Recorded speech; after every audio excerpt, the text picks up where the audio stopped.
Tugasku menemanimu.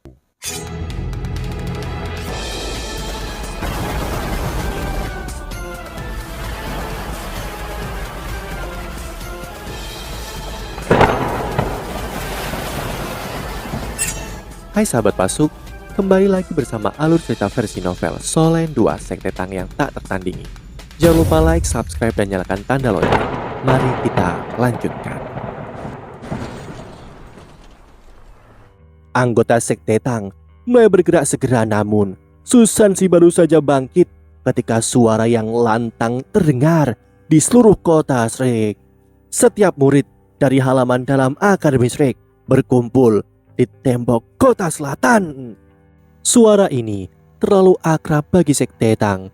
Itu datang dari Penatua Swan. Suara hijau giok melonjak ke langit pada saat yang sama, meledak tinggi di langit dan berubah menjadi avatar eksklusif dari Shrek saat cahaya hijau merasuki langit.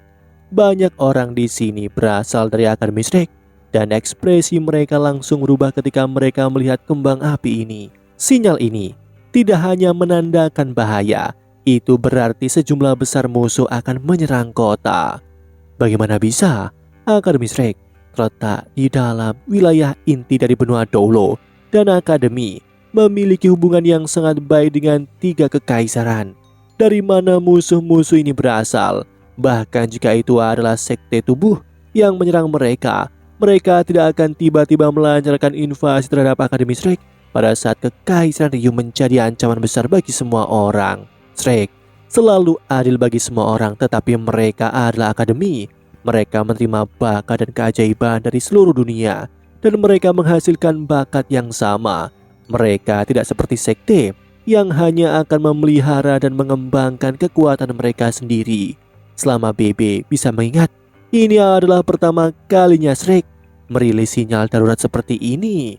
Apa yang terjadi?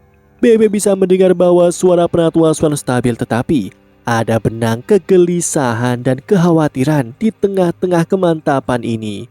Apa yang membawa perubahan tiba-tiba di langit? Apa yang harus kita lakukan, BB? Susan si bertanya pada BB. Mata semua orang beralih ke BB dan dia merendahkan suaranya ketika dia berkata, "Semuanya bergegas ke tembok selatan. Nana, kamu akan tetap tinggal, dan ketika Guru Swan keluar, dengan ramah mintalah untuk memimpin saudara-saudara kita dari aula alat jiwa Sekte Tang untuk mengangkut alat-alat jiwa yang telah kita buat dan ditimbun ke tembok kota selatan. Cepatlah." Ya, Nana mengangguk cepat.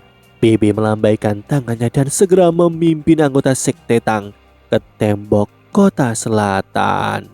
Di tembok kota selatan Akademi Shrek, sejak kota Shrek didirikan, bagian tertinggi tembok kota dan pertahanan terkuat dan paling teliti di seluruh kota selalu berada di sisi selatan kota.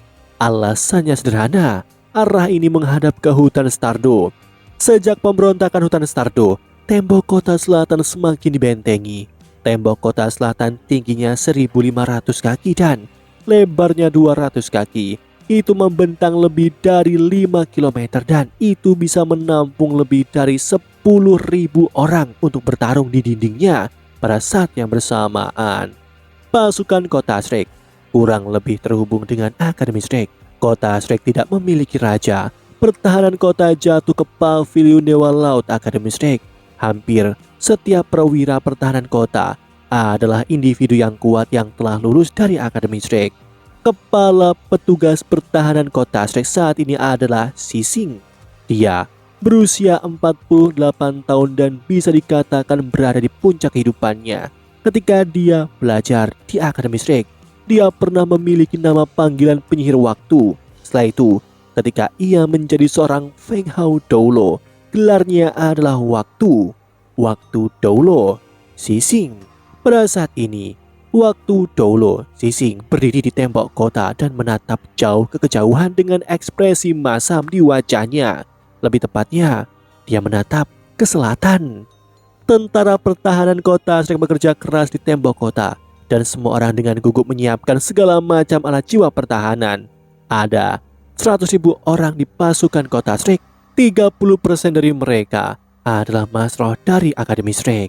Tentara pertahanan kota Shrek memiliki reputasi yang cukup. Mereka hanya berpartisipasi dalam sedikit lebih dari 10 perang sepanjang 10.000 tahun sejarah, tetapi mereka mencapai prestasi dan keajaiban yang mengguncang seluruh benua.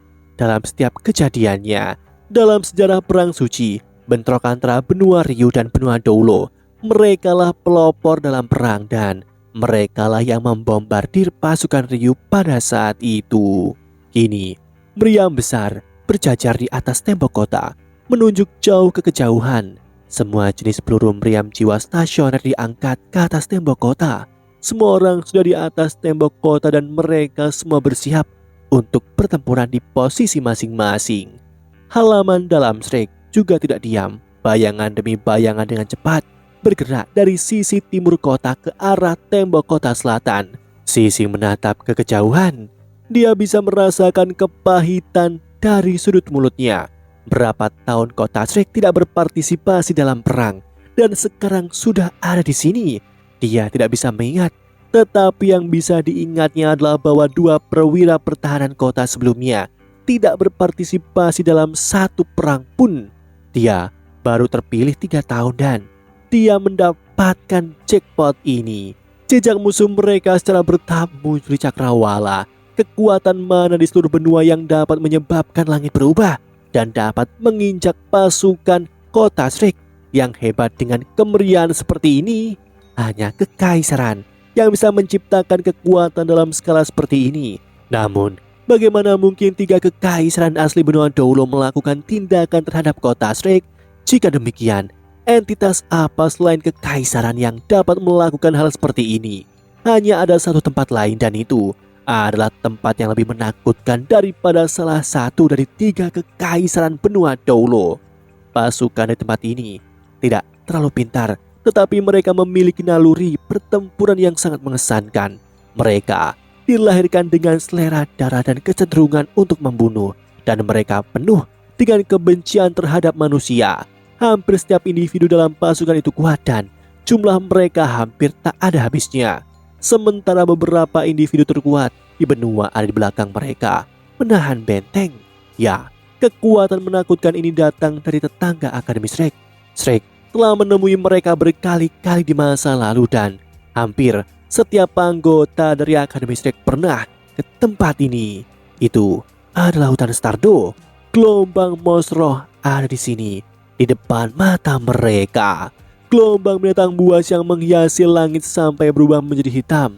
Setelah bertahap mendekati kota Shrek, mereka tidak bergerak dengan sangat cepat, tetapi mereka teratur dan disiplin. Mereka bergerak maju hampir bersamaan dengan awan gelap di langit. Angin lembut berhembus di udara dan bau samar dari makhluk-makhluk roh ini perlahan-lahan menjalar ke atas tembok kota Shrek. Sising adalah Feng Hao Doulo, dianggap sebagai salah satu individu terkuat di benua saat ini, namun dia menarik nafas dingin sekarang. Mengapa binatang roh hutan Stardo menjadi gila? Apa yang terjadi? Apa yang memicu mereka melancarkan invasi? Hutan Stardo sangat damai dalam beberapa tahun terakhir dan tidak ada yang pernah mendengar ada yang membunuh binatang roh 100.000 tahun di hutan. Kedua belah pihak telah menikmati kedamaian selama berabad-abad yang lalu. Jadi mengapa mereka melakukan ini? Mengapa hutan Stardo meluncurkan invasi dalam skala besar dan mengapa mereka maju di kota seperti tentara? Garis depan tentara monster sekarang kurang dari 10 km jauhnya dari tembok kota selatan. Semakin dekat mereka, semakin banyak tekanan yang bisa dirasakan di atas tembok kota. Ada sejumlah besar binatang roh yang tak terhitung jumlahnya di pasukan ini. Tetapi pada saat ini, bayangan demi bayangan turun dari langit dan mendarat di atas tembok kota selatan. Seseorang melangkah ke arah benteng dengan ekspresi serius di wajahnya. Dia adalah individu nomor 1 sejati dari Akademi Shrek, Master Pavilion Dewa Laut Penatua Swan. Para penatua Pavilion Dewa Laut mengikuti di belakang Penatua Swan. Semua orang berada di tempat kejadian, termasuk 2 dekan akademi, Yan Shaoze dan Shanlin Satu-satunya orang yang tidak ada di sini adalah anggota termuda dan terlemah di Pavilion Dewa Laut, Huo Yuhao. Lebih dari 40 siswa dari halaman dalam Akademi Shrek mengikuti di belakang para penatua Dari pavilion Dewa Laut, guru-guru Akademi Shrek dibagi secara merata menjadi 3 kelompok dan mereka pergi ke 3 tembok kota. Penatua Swan menatap ke kejauhan dan ekspresinya langsung menjadi lebih hitam dari sebelumnya. Dia telah naik ke langit sebelum ini untuk memeriksa situasinya dan hanya setelah itu dia melepaskan sinyal darurat. Pada saat ini, pasukan monster roh jauh lebih dekat ke kota Shrek dan Penatua Swan.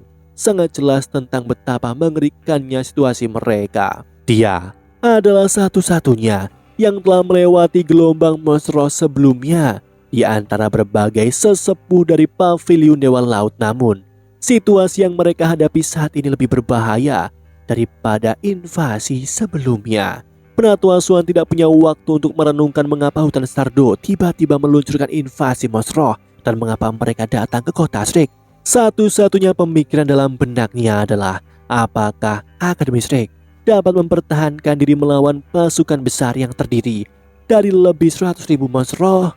Di gelombang binatang roh sebelumnya, Shrek telah merilis panggilan untuk bantuan sesegera mungkin. Penatuamu adalah orang yang mengarahkan hal-hal di Akademi Shrek dan memiliki sekte tubuh yang membantu mereka.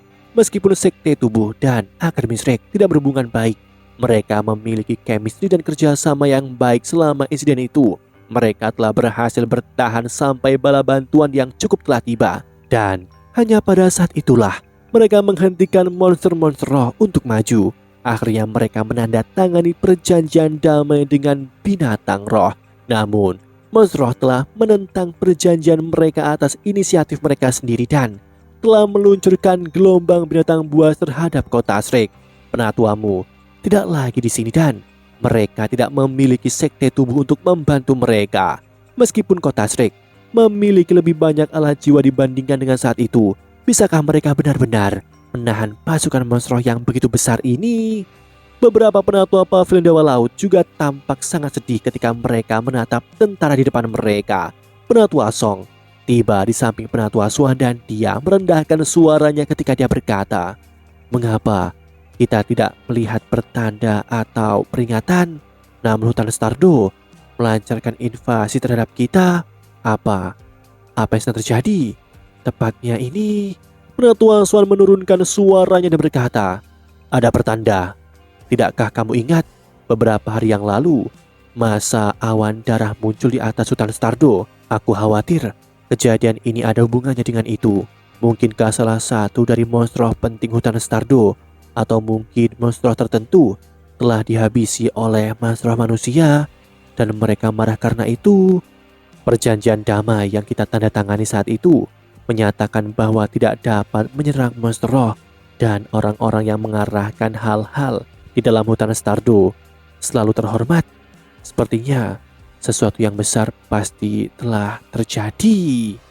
Penatua Song memiringkan kepalanya dan berkata, "Kita tidak dapat memulai pertempuran tanpa mengetahui apa yang sedang terjadi. Kita harus bertanya dengan jelas. Aku takut Dewa Binatang Nitian secara pribadi mengarahkan pasukan sebesar ini." Penatua Swan menyipitkan matanya saat dia menatap ke awan di atas. Dia ada di sana. Tepatnya di sebelahnya adalah Raja Naga Hitam bermata emas. Siapa lagi yang bisa mengerahkan kekuatan seperti ini? Biarkan aku pergi dan menemuinya, dan aku akan bertanya tentang apa yang sebenarnya terjadi. Penatua Song sedikit khawatir ketika dia berkata, "Kamu harus berhati-hati, Penatua Swan, dengan kultivasi di Tian. Bahkan penatuamu saat itu lebih lemah dari Dewa Binatang. Dia adalah binatang roh nomor 1 di dunia dan pemimpin dari 10 besar monster roh. Dia tidak mudah diajak berinteraksi."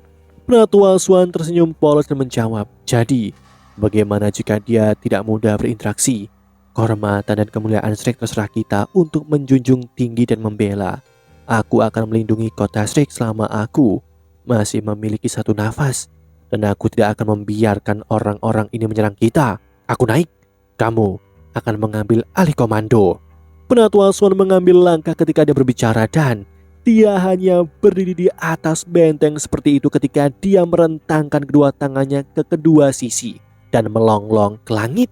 Gelombang suara yang tebal seperti gelombang deras meledak dengan aura yang kuat dari tubuh Penatua Swan. Raungan ganas ini dengan paksa mengintimidasi dan menyebabkan pasukan binatang buas di kejauhan berhenti. Tubuh Penatua Swan berubah menjadi sinar cahaya keemasan dan melonjak ke langit seperti bintang jatuh ketika dia membakar jejak api kristal kuning. Itu menutupi langit di atas Akademi Shrek dengan warna kuning.